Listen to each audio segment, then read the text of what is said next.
Hello everyone, welcome to my channel. आज के इस वीडियो में हम डिस्कस करने वाले हैं नेक्स्ट टॉपिक को, that is federalism, democracy and nation building. तो यहाँ पे आपको सबसे पहले ये पता होना चाहिए कि फेडरलिज्म क्या होता है। तो फेडरलिज्म का कॉन्सेप्ट अभी तक आपको क्लियर हो चुका होगा, लेकिन जो इस वीडियो पे नए हैं तो उनको मैं बता दूं कि फेडरलिज्म का मतलब होता है कि यहाँ पे पावर्स की डिवीजन होती है एक कंट्री में सेंटर एंड स्टेट गवर्नमेंट के। ठीक है, उसको हम फेडरलिज्म कहते हैं। देन है डेमोक्रेसी।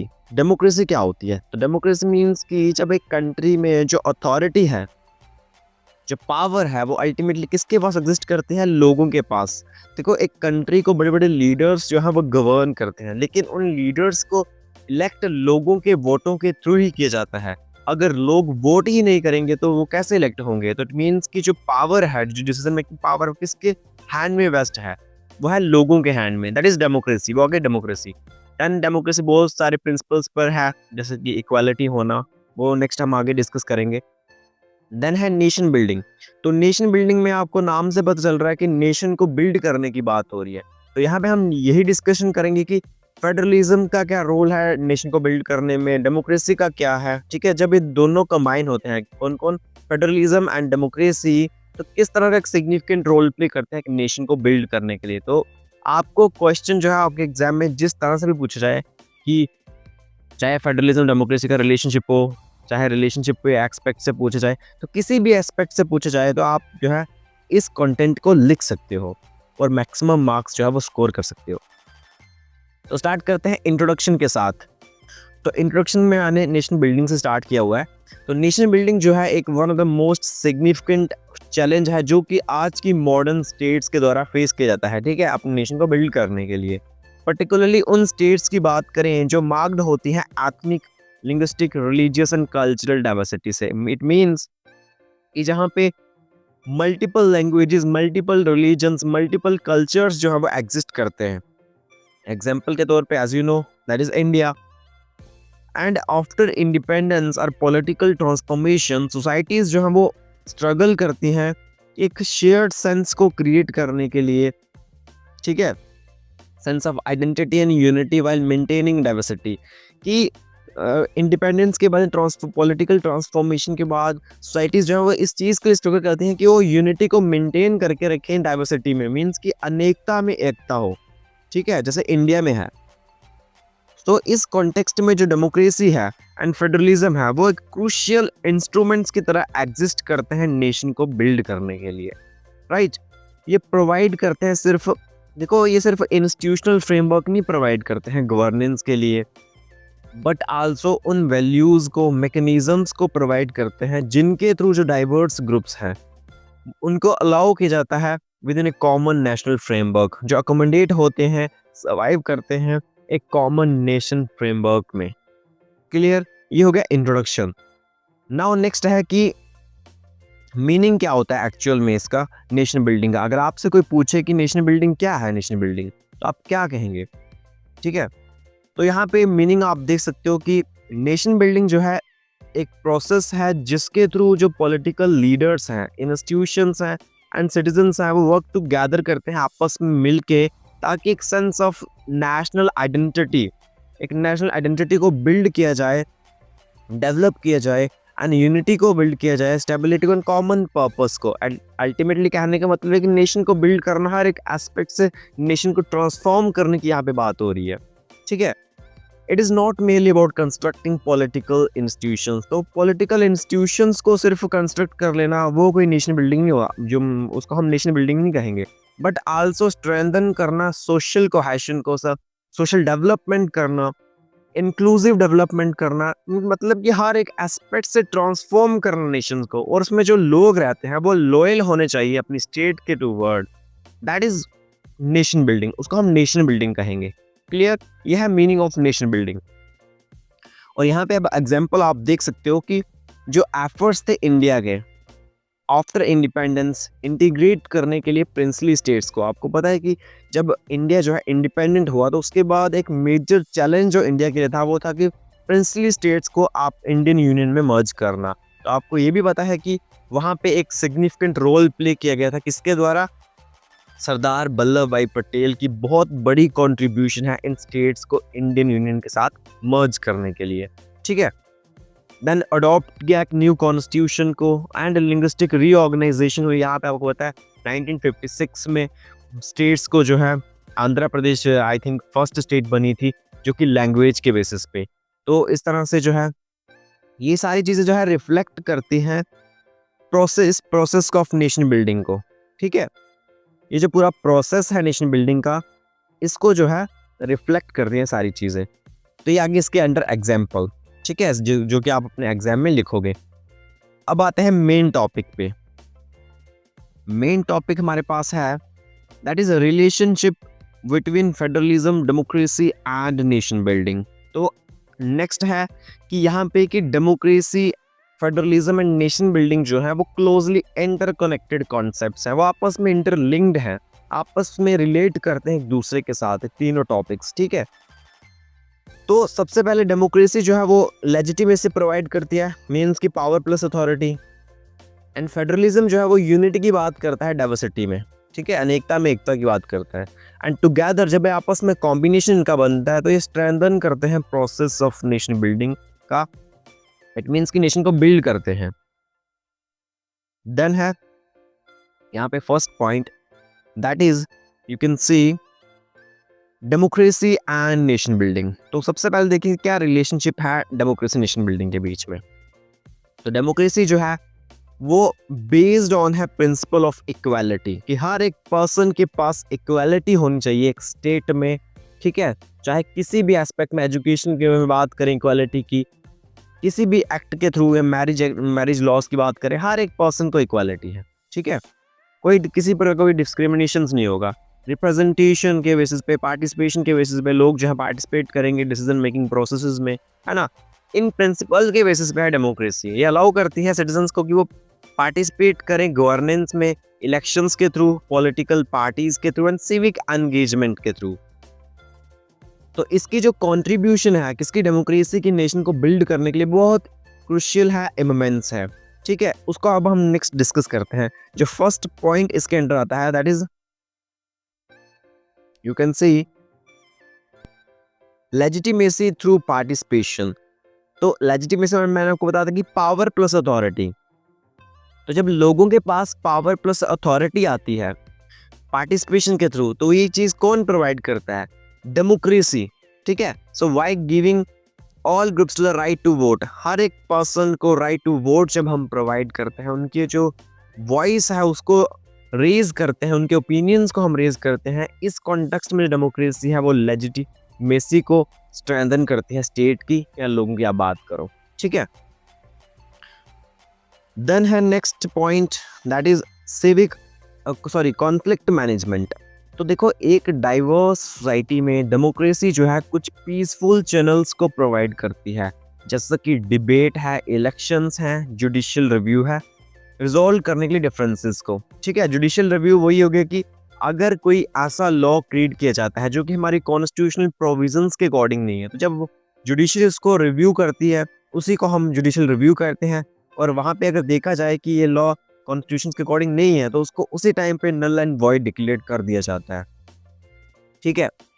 तो कहने का मतलब है कि एक डाइवर्स सोसाइटी में यहाँ पे मल्टीपल ग्रुप्स जो हैं वो एग्जिस्ट करते हैं, वहाँ पे डेमोक्रेसी पीसफुल चैनल्स की बात करते हैं, वहाँ पे हम वायलेंट मेथड्स का यूज़ नहीं करते हैं, डिबेट्स होती हैं, वहाँ पे इलेक्शंस होती हैं, जुडिशियल रिव्यू होते हैं रिजॉल्व करने के लिए डिफरेंसेस को या कॉन्फ्लिक्ट्स को। क्लियर है। नेक्स्ट पॉइंट है दैट इज सोशल जस्टिस। तो सोशल जस्टिस डेमोक्रेसी जो है आल्सो एक इम्पॉर्टेंट है सोशल जस्टिस प्रोवाइड करने के लिए, कुछ पॉलिसीज़ के थ्रू, जैसे कि अफर्मेटिव एक्शन होते हैं, वेलफेयर स्कीम्स जो बहुत जल्दी चलाई जाती हैं गवर्नमेंट के द्वारा, है ना। देन है इंक्लूसिव लेजिस्लेशन होनी चाहिए, जो लॉज हैं वो इक्वली इम्प्लीमेंट होने चाहिए, हर एक पर्सन के लिए इक्वालिटी होनी चाहिए, इक्वल वे में लेजिस्लेशन होनी चाहिए, लोगों के ओपिनियंस को माइंड में रखते हुए लेजिस्लेशन होनी चाहिए। ये सारी चीज़ डेमोक्रेसी प्रोवाइड करती है। क्लियर है। तो इसमें अगर नेक्स्ट है हमारे पास पॉइंट जो है एग्जाम्पल। सो यहाँ पे आप एग्जाम्पल देखोगे कि इंडिया में अगर हम बात करें, यहाँ पे यूनिवर्सल एडल्ट फ्रेंचाइज क्या होता है, मतलब कि वही है कि राइट टू वोट जो कि स्टार्ट हुआ था कहाँ से, 1950 से ऑनवर्ड चलता आ रहा है, जिसने हेल्प की इंटीग्रेट करने के लिए मार्जिनलाइज्ड कम्युनिटीज़ को इनटू द पॉलिटिकल सिस्टम और स्ट्रेंथन किया इस प्रोसेस ऑफ नेशन बिल्डिंग को। ठीक है, तो बेस्ट एग्जांपल है जो कि आप अपने एग्जाम में जरूर लिखेंगे। So now let's come on next topic, इसी का पार्ट है जो that is federalism and nation building. तो अब हम यहाँ पे देखेंगे कि फेडरलिज्म की किस तरह से कंट्रीब्यूशन है नेशन को बिल्ड करने के लिए, एंड देन हम देखेंगे कि किस तरह से दोनों कंबाइन होकर रोल प्ले करते हैं नेशन को बिल्ड करने के लिए। ठीक है, तो सबसे पहले फेडरलिज्म जो है वो डिवाइड करता है पावर्स को between central and state governments के बीच में। मैंने आपको जो स्टार्टिंग में बताया, ठीक है, जो अलाउ करता है डिफरेंट रीजन्स को एंड कम्युनिटीज को कि वो एक्सरसाइज करें कुछ ऑटोनॉमी को while remaining part of a larger union. ठीक है, जैसा कि इंडिया के अंदर हम बात करें, इंडिया जो है, इंडिया में सेंट्रल गवर्नमेंट जो है वो कुछ ऑटोनॉमी को प्रोवाइड करती है स्टेट्स को कि वो उसको एक्सरसाइज करें, उसका यूज करें इंडिया का पार्ट होते हुए। ठीक है, फेडरलिज्म में ये नहीं होता है कि जो स्टेट्स उनको पावर देके अलग ही बना दिया था, नो, वो कंट्री में का पार्ट है सिर्फ अंदर। ठीक है, so this division is essential for diverse societies. तो ये जो डिवीजन होती है बहुत इंपॉर्टेंट होती है डाइवर्स सोसाइटी, क्योंकि यहाँ पे मल्टीपल ग्रुप्स जो एग्जिस्ट करते हैं, तो हर एक नीड्स को फुलफिल कर पाना एक सेंट्रल गवर्नमेंट की तरह वो थोड़ा मुश्किल हो सकता है ना, डिफिकल्ट है। दैट्स वाई स्टेट्स को ऑटोनॉमी दी जाती है कि लोगों की नीड्स को जो है रेज किया जाए, उनकी वॉइस को रेज किया जाए। सो फर्स्ट पॉइंट इसके अंदर जो है that is you can see accommodation of diversity. It means कि जो फेडरलिज्म है वो अलाउ करता है linguistic, ethnic and regional identities को कोएग्जिस्ट विद वन नेशन। जैसा कि इंडिया में देखो, आपको पता है बहुत सारी लैंग्वेजेस एग्जिस्ट करती हैं, लेकिन फेडरलिज्म जो है वो उन चीज़ों को अलाउ करता है, एथनिसिटी, लिंग्विस्टिक, रीजनल आइडेंटिटीज को, कि वो आपस में मिलजुल के रहे हार्मनी के साथ एक नेशन में। ठीक है, हम नहीं कहते हैं कि देखो अगर किसी को हिंदी लैंग्वेज अच्छी लगती है वो हिंदी बोले, जिसको हिंदी आती है वो हिंदी बोले, हम उसको फोर्स नहीं करेंगे कि तुम डोगरी बोलो, है ना। तो कहने का मतलब है कि आप अपने कल्चर को मेंटेन करो, आप अपनी लैंग्वेज को मेंटेन करो जिस तरह का आपका चलता आ रहा है। ठीक है, लेकिन एक दूसरे के साथ हेट मत करो।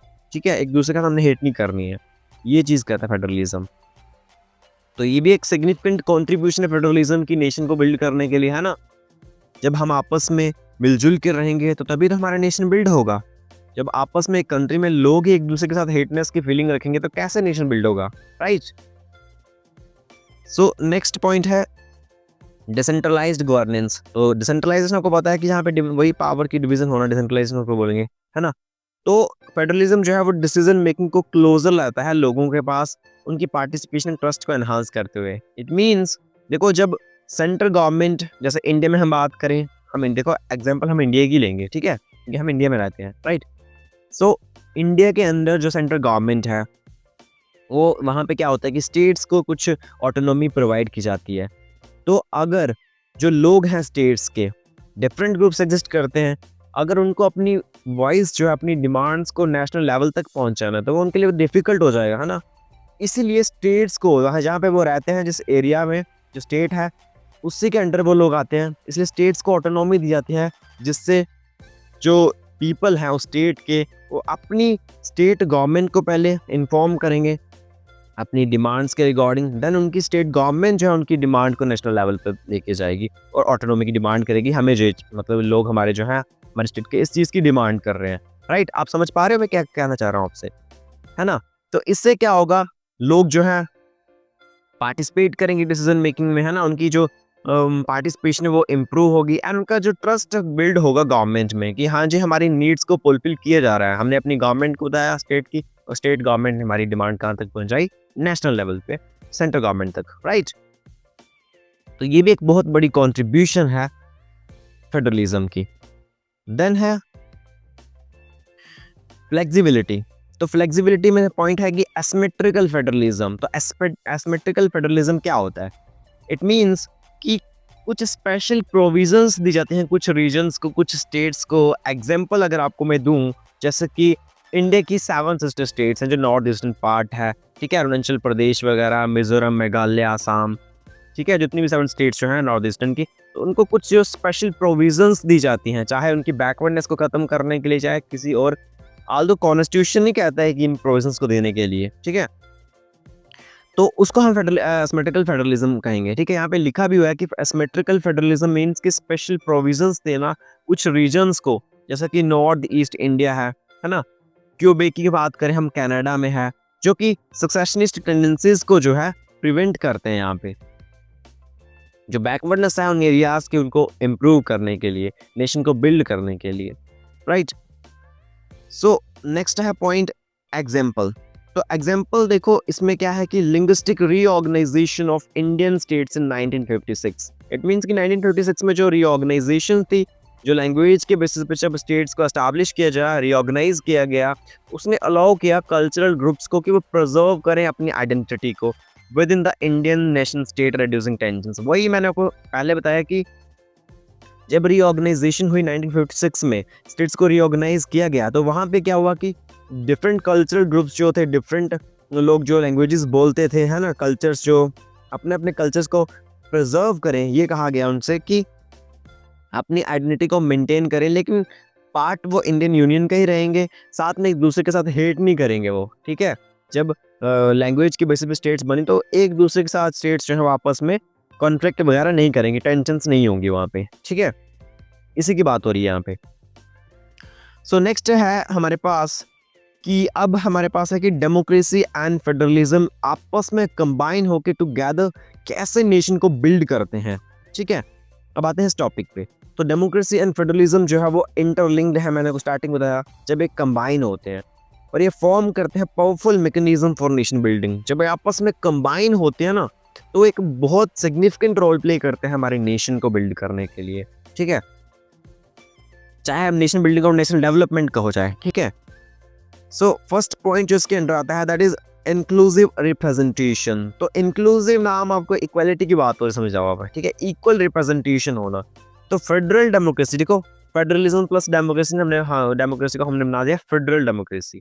ये इंश्योर करती है both individuals through universal franchise means की right to vote and groups through state representation participate in governance. It means कि जो फेडरल डेमोक्रेसी है वो इंश्योर करते हैं कि इंडिविजुअल्स अपने राइट टू वोट के थ्रू एंड जो डिफरेंट अलग ग्रुप्स हैं अपनी स्टेट रिप्रेजेंटेशन के थ्रू क्या करेंगे, पार्टिसिपेट करेंगे गवर्नेंस प्रोसेस में, ताकि उनकी नीड्स को फुलफिल किया जाए, ठीक है। समझ पा रहे हो। नेक्स्ट पॉइंट है कॉन्फ्लिक्ट रेजोल्यूशन। तो कॉन्फ्लिक्ट रेजोल्यूशन में फेडरल डेमोक्रेसी जो है ट्रांसफॉर्म करती है पोटेंशियल कॉन्फ्लिक्ट्स को इनटू नेगोशिएशंस में, ठीक है। वही मैंने आपको बताया कि अगर दो स्टेट्स हैं, ठीक है, एक यूनियन के अंदर आ रही हैं, तो आपस में कोई कॉन्फ्लिक्ट वगैरह होती है ना, तो वहाँ पे फेडरल डेमोक्रेसी अगर हो स्टेट में है, तो क्या होगा, वहाँ पे जो पोटेंशियल जो कॉन्फ्लिक्ट्स होंगे उनको नेगोशिएशंस करके हम सॉल्व करेंगे, बातचीत करके डेमोक्रेटिक इंस्टीट्यूशंस के साथ, जैसा कि डेमोक्रेटिक हमारे पास सब इंस्टीट्यूशंस हैं, पार्लियामेंट्स हैं, कोर्ट्स हैं, ठीक है। हम वायलेंट मेथड्स का वहाँ पे यूज़ नहीं करेंगे, ठीक है। हमारे पास कोर्ट्स हैं, अगर कोई भी डिस्प्यूट होता है आपस में स्टेट्स में, चाहे कोई बॉर्डर डिस्प्यूट है, कोई किसी और प्रकार का कोई डिस्प्यूट है, कोई कॉन्फ्लिक्ट है, तो उसको सॉल्व करते हैं हमारे ये इंस्टीट्यूशंस, हमारे डेमोक्रेटिक इंस्टीट्यूशंस, ठीक है। इट मीन्स कि डेमोक्रेटिक इंस्टीट्यूशंस है वो आल्सो नॉन वायलेंट थोड़ी बात करते हैं, नॉन वायलेंस के रिलेटेड, समझ रहे हो। सो नेक्स्ट है हमारे पास that is unity with diversity. वही है कि डिफरेंट लैंग्वेजेस के साथ साथ होते हुए भी डिफरेंट भाषा पे, डिफरेंट आप कल्चर की बात करें, फिर भी यूनिटी है, ठीक है। तो डेमोक्रेसी जो है हम इंडिया के एस्पेक्ट से पढ़ेंगे, ठीक है। डेमोक्रेसी जो है वो एम्फसाइज करती है पॉलिटिकल इक्वालिटी को। इट मीन्स कि वही एक political equality, right to vote हर एक पर्सन के पास होना, ठीक है। हम डिस्क्रिमिनेशन नहीं करेंगे कि इसको वोट नहीं देंगे, इसको नहीं देंगे, नो। हर एक पर्सन का, भारत के कोई भी नागरिक की बात करो, हर एक पर्सन का अधिकार है जिसकी 18 ईयर्स अबव एज है, उसका राइट टू वोट, उसका राइट है, उस राइट को कोई नहीं छीन सकता है, क्लियर। सो वाइल फेडरलिज्म जो है वो इंस्टीट्यूशनलाइज करता है कल्चरल एंड रीजनल डिफरेंसेस को, और जब आपस में मिलते हैं ये प्रिजर्व करते हैं यूनिटी को बिना सप्रेस किए डाइवर्सिटी को। वही है कि जो अलग अलग जो लैंग्वेजेस उनको सप्रेस किए बिना ही यूनिटी को मेंटेन करते हैं। तो नेक्स्ट है एग्जाम्पल। सो एग्जाम्पल में आप देख सकते हो साउथ अफ्रीका की अगर हम बात करें आफ्टर अपार्थाइड, आपको पता है कि रेशियल डिस्क्रिमिनेशन होता था साउथ अफ्रीका में, लेकिन जब नेल्सन मंडेला जो थे फर्स्ट आई थिंक प्रेसिडेंट बने थे वहाँ के, जिन्होंने इस चीज़ को ख़त्म किया, राइट। तो वही है कि नेशन बिल्डिंग हुई वहाँ पे, है ना? एक नेशन को ट्रांसफॉर्म किया जाए, बैड थिंग्स से उनको पॉजिटिव चीज़ों की ओर लाया नेशन को, है ना? तो वहाँ पे डेमोक्रेटिक इंस्टीट्यूशंस जो थे उन्होंने अलोंगसाइड फेडरल अरेंजमेंट्स किए जिन्होंने हेल्प किया रिकंसाइल करने के लिए डीप रेशियल डिविजन्स को एंड डिस्क्रिमिनेशंस को और नेशन बिल्डिंग को प्रमोट किया। देखो, नेशन बिल्ड कब होगा? जब लोगों में आपस में यूनिटी होगी कंट्री के, चाहे अब इंडिया की बात करो, किसी भी कंट्री की बात करो, साउथ अफ्रीका की बात करो, किसी भी कंट्री की। अगर हम लोग एक कंट्री में खुद ही आपस में चाहे रिलीजन के नाम पे, लैंग्वेज के बेसिस पे, कास्ट के बेसिस पे एक दूसरे से हेट करने लगेंगे तो कैसे नेशन बिल्ड होगा, है ना? अगर एक घर में ही आप मान लो, अगर उसमें फैमिली मेंबर्स जो आपस में लड़ाई झगड़ा हो रहा है तो किस तरह की कंडीशन रहेगी उस घर की, उस फैमिली की? आप समझ पा रहे हो, है ना? देन है हमारे पास रिलेशनशिप। अब यहाँ पे sorry, challenges in the relationship. अब यहाँ पे कुछ हमें चैलेंजेस भी देखने को मिलते हैं इस रिलेशनशिप के बीच में। वो चैलेंजेस क्या हैं? फर्स्ट है एक्सेसिव सेंट्रलाइजेशन। तो अगर बहुत ज़्यादा सेंट्रलाइजेशन हो जाएगी, इससे जो हमारा फेडरलिज्म है वो वीक होगा एंड एलियनेशन क्रिएट होगी। स्टेट्स जो है वो प्रोटेस्ट वगैरह करेंगे, है ना? अगर ज़्यादा ऐसे तो इन सेंट्रल गवर्नमेंट स्ट्रॉन्ग है, लेकिन अगर हम बात करें बहुत ज़्यादा ही स्ट्रॉन्ग हो जाए सेंट्रल गवर्नमेंट, स्टेट को वैसे ही दबा दे, तो वैसा भी उससे क्या होगा, जो हमारा फेडरलिज्म है वो वीक होगा और जो एलियनेशन क्रिएट होगी, क्योंकि फिर ऑब्वियसली एक स्टेट में जो यूनिटी नहीं रहेगी, क्योंकि एक जो स्टेट के लोग होंगे वो सेंट्रल गवर्नमेंट को ऐसे ही, है ना, उल्टा सीधा बोलेंगे, है ना, प्रोटेस्ट करेंगे कुछ वगैरह जो भी है नेगेटिव वे में। तो इससे क्या होगा, वही है कि एक नेशन जो है फिर बिखर जाता है, वो नेशन इससे जो है नेशन बिल्ड नहीं होगा। वो तो इस तरह का जो हमें इशू जो है, चैलेंज है, वो देखने को मिलता है यहाँ पे। सो नेक्स्ट हमारे पास है चैलेंज रीजनल सेपरेटिज्म। तो रीजनल सेपरेटिज्म कब अराइज होगा? अगर फेडरलिज्म जो है वो फ्लेक्सिबल नहीं होगा और इंक्लूसिव नहीं होगा। इट मीन्स कि कंट्री में, एक स्टेट में लीडर्स हैं, ठीक है, उसके अंडर जो है लोग सर्वाइव कर रहे हैं, लेकिन वो कुछ एरियाज में जो है ज़्यादा फैसिलिटीज़ प्रोवाइड कर रहे हैं, कुछ नहीं कर रहे हैं। तो इक्वल वे में जो है वहाँ पे जो स्टेट गवर्नमेंट के जो लीडर्स हैं वो वर्क नहीं कर रहे हैं। तो इससे रीजनल सेपरेटिज्म, एक स्टेट के अंदर ही एक अलग अलग रीजन डिवीजन होना स्टार्ट हो जाएगी। इट मीन्स कि वही जो है कि रीजनल सेपरेटिज्म बनना स्टार्ट हो जाएगा। समझ रहे हो? या अगर हम बात करें, एक स्टेट है, ठीक है, वही अगर है, यहाँ पे कॉन्सेप्ट आता है वो वाला एसिमेट्रिकल फेडरलिज्म वाला कॉन्सेप्ट आ रहा है वहाँ पे। अगर कुछ सेंट्रल गवर्नमेंट की अगर हम बात करें, कुछ एक स्टेट को ज़्यादा प्रोविजंस प्रोवाइड करते हैं, ज़्यादा ऑटोनॉमी देती है, एक को कम देती है, तो उससे भी क्या होगा कि वो एक स्टेट जो दूसरी होगी जिसको कम मिलेंगी अपॉर्चुनिटीज़, वो अपनी खुद का एक यूनियन बनाने की सोचेगी। इससे वो कंट्री जो है वो बिखर जाती है उस तरह से, है ना? इससे क्या ही नेशनल बिल्डिंग होगी, उससे उल्टा जो हमारी कंट्री है वो बिखर जाएगी। समझ रहे हो? सो नेक्स्ट है हमारे पास ग्लोबलाइजेशन एंड अनइवन डेवलपमेंट। जो है आज की हम बात करें तो ऑल्सो इस चीज़ के ऊपर फोकस करते हैं, स्ट्रेस करते हैं कि डेमोक्रेसी एंड फेडरलिज्म जो है आपस में उनको बैलेंस होना चाहिए, ठीक है, तभी जो है नेशन हमारा बिल्ड होगा। सो नेक्स्ट है हमारे पास कंक्लूजन। तो कंक्लूजन में आप क्या लिखेंगे? कंक्लूजन में आप यही लिखेंगे कि जो डेमोक्रेसी है, अगर आपको इसको लिखते हैं ना, बहुत बेस्ट इंप्रेशन पड़ेगा एग्जामिनर के ऊपर अगर आप इस कंक्लूजन को लिखते हो जो मैंने आपके लिए लिखा है यहाँ पे। डेमोक्रेसी जो है वो स्पिरिट प्रोवाइड करती है एंड फेडरलिज्म जो है वो स्ट्रक्चर प्रोवाइड करता है, एंड जब आपस में कंबाइन होते हैं ये नेशनल बिल्डिंग को पॉसिबल करते हैं। आपको मैं इसमें अगर एग्जांपल दूं तो आप इस तरह से समझ सकते हो कि फॉर एग्जांपल एक ह्यूमन है, ठीक है, एक ह्यूमन है, जो उसकी स्पिरिट है वो डेमोक्रेसी है, और जो ह्यूमन है, जो उसकी बॉडी है, स्ट्रक्चर जो है वो फेडरलिज्म है। और जब एक ह्यूमन है, उसकी जो बॉडी है, उसकी जो आत्मा जब मिलती है तो वही कंट्रीब्यूट करता है अपने नेशन के टुवर्ड। तो इस तरह से डेमोक्रेसी एंड फेडरलिज्म जब आपस में कंबाइन हुए तो ये कंट्रीब्यूट करेंगे अपने नेशन के लिए। इट मीन्स कि नेशन बिल्डिंग को पॉसिबल करेंगे, ठीक है। ये बेस्ट एग्जांपल है। सो डिस्पाइट चैलेंजेस, कुछ चैलेंजेस के बावजूद जो कॉम्बिनेशन है डेमोक्रेसी का एंड फेडरलिज्म का, वो एक मोस्ट इफेक्टिव स्ट्रेटजी है नेशन बिल्डिंग के लिए, ठीक है, आज के कंटेम्प्रेरी वर्ल्ड में। सो गाइज, ये था आज का वीडियो इस टॉपिक के ऊपर, ठीक है, इस रिलेशनशिप के ऊपर। आई होप आपको वीडियो से हेल्प मिली हो। तो वीडियो को लाइक जरूर करना और चैनल को सब्सक्राइब जरूर करना इसी तरह के एजुकेशनल वीडियोस के लिए। तब तक के लिए आप अपने नोट्स प्रिपेयर करो अच्छे से, जो है अपने एग्जाम्स की तैयारी करो, और फिर मिलते हैं एक और न्यू वीडियो के साथ।